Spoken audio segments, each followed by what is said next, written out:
avoir de bons rapports avec la direction, trouver la personne avec qui vous voulez faire votre vie, avoir de bons rapports avec la personne avec qui vous voulez faire votre vie, trouver un appartement, faire à bouffer plusieurs fois par jour, faire la vaisselle plusieurs fois par jour, faire le ménage plusieurs fois par jour, payer le loyer plusieurs fois par an.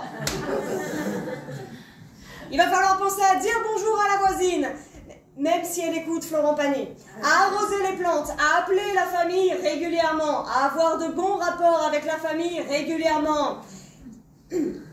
Ne pas avoir tous les rapports que vous pourriez avoir avec votre famille.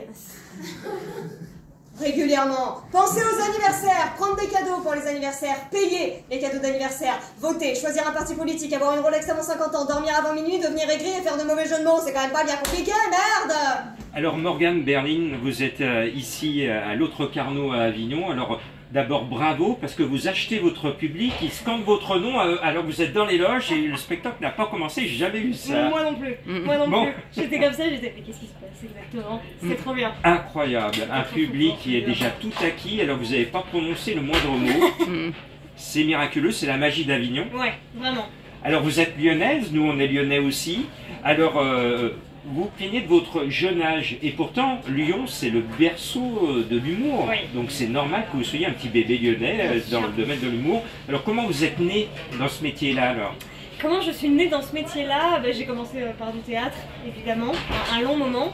Et puis après, j'ai commencé à écrire. J'ai rencontré, au moment où j'ai arrêté les études, Étienne Gachet, qui est le co-auteur du spectacle. On a écrit un premier spectacle qui ne s'est pas joué à cause du confinement. On en a écrit un deuxième qui se joue actuellement et qui a été mis en scène par Lucie Cotard. Voilà, c'est un petit trio, on travaille tous les trois ensemble. Célestin, stop! Célestin, maman est en train de dire stop là, hein? Écoute, mon chéri, je le vois bien que ta météo des émotions est orageuse.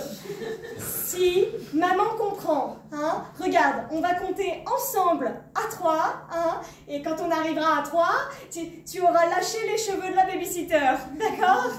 Allez, on y va. 1, 2, 2 et demi, 2, 3... Adèle, arrêtez de chialer, je gère la situation! Alors quand on est lyonnaise comme vous, Avignon c'est la vitrine, c'est le tremplin en même temps? Oui, c'était... on parle du festival très rapidement, tout comme on parle de Paris, mais Avignon, effectivement, c'est une grosse étape et je suis très heureuse d'arriver ici avec ce premier spectacle. Je suis hyper fière de le porter jusqu'ici et puis en plus ça se passe très bien, je suis plutôt contente. Très bien. Alors vous le dites dans le spectacle, Lyon, Avignon, le Zénith.